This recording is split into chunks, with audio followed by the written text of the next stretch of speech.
Hi, everybody. I don't know who is going to be watching this. I don't know if anybody's going to be watching this.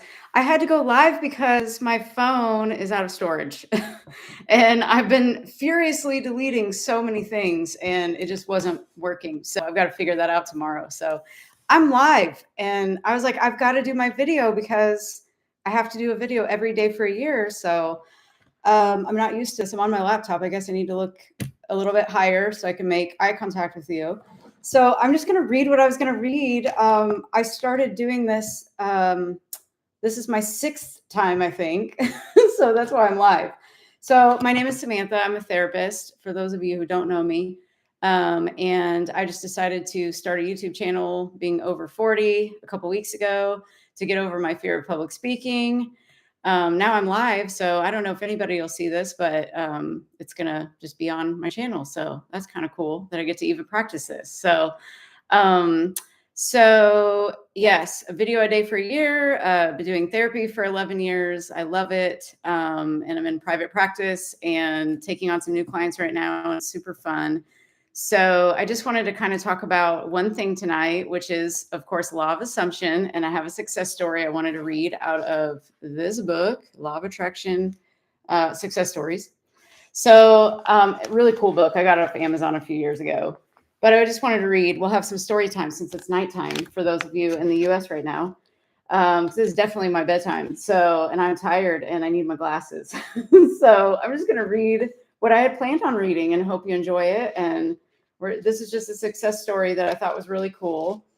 So I wanted to start with this really quick. There is no inevitable permanence in anything. Both past and present continue to exist only because they are sustained by imagining on some level or other. And a radical transformation of life is always possible by man revising the undesirable part of it.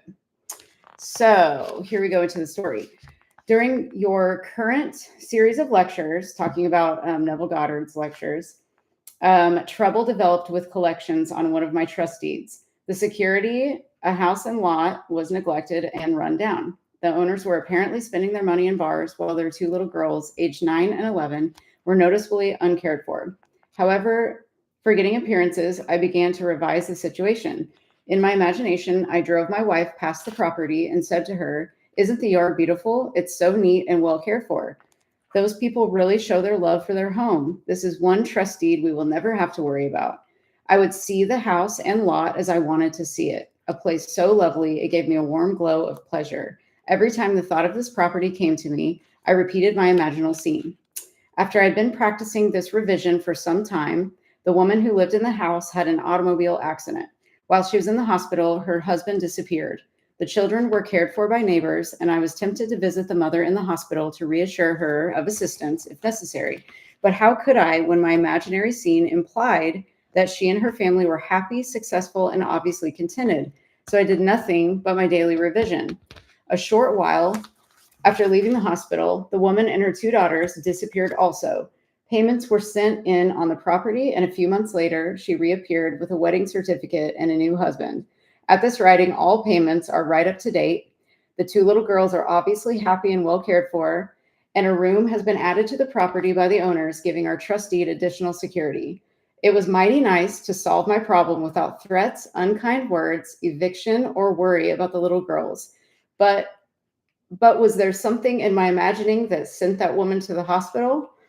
RS, that's the name of the person. So I thought that was really cool because Neville talked about revising situations that you want to go a certain way, and you can revise your past. You can look at your past from different eyes and act as if something different happened in the past. And your imagination doesn't know the difference, whether it's true or false. Your brain does not know. So this person was able to, like she said, there were no evictions, there were no threats, nothing like that. And the situation resolved itself. And that's what's really important is we don't have to do a lot of work in the material, world, the reality that we're living in. We always want to go inside and do the energy work, which is so much easier than trying to manipulate matter. So keep that in mind that you can revise any situation that you want to revise. And your brain and body do not know the difference. And the whole goal is just to feel better And from that feeling, you'll create something different. So I hope that was a kind of a cool story for you to just think about. It's kind of weird because it doesn't seem like something like that would really do much, but we really are that powerful. So I just want you to believe in the power of your mind. If you can just start listening to each story that I read, and each, I'll be including some of my own stories as we go along too.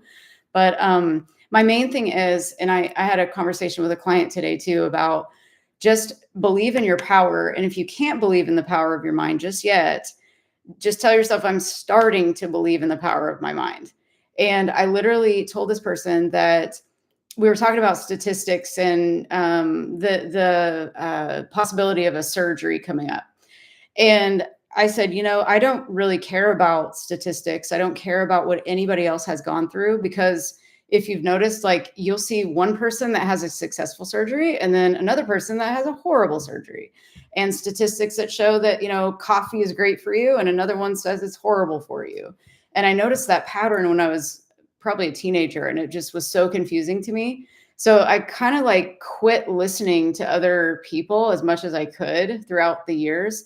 But definitely now, it's like I don't care what other people have gone through. It's more of what I believe in me, that if I have the power of my own mind to create whatever I want. So it doesn't matter what anybody else has gone through or what they're doing. It only matters what you're doing. And if you can keep your vision really stellar, keep that good foundation of your own vision, you're only battling you. You only have to convince you that you're the powerful one. It's just you, like no one else.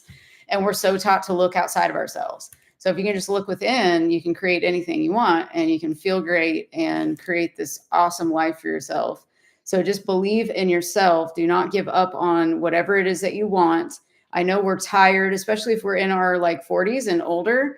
We've been trying a lot of this stuff that we hear, and we've had many disappointments. We might be on, life number 3 or 4, and we've been married and divorced, or, we've had a lot of issues throughout the years where we had to start over again. And so it's okay. Like, just remember, you can start over at any time, and you're just as great as you were the last time you started over. So don't get tired. Get powerful, gather your power, and know that you can change any situation at any time that you want to. You just have to believe that and believe in yourself. So I will leave you with that. I have no idea how I'm going to get off of this. So I'm going to have to figure it out. Oh, in screen. It says in screen. Cool. So I learned something new tonight. So I went live. So any of you that see this, just know that you can do this too, because I've been terrified, and here we are. So now I know how to go live. So maybe I'll do it again sometime. So you guys have a wonderful evening. It's nighttime and bedtime here. So I'm going to sleep. I'm exhausted. So it was great talking to you, and you guys have a wonderful rest of your time, and I'll be back tomorrow. Bye.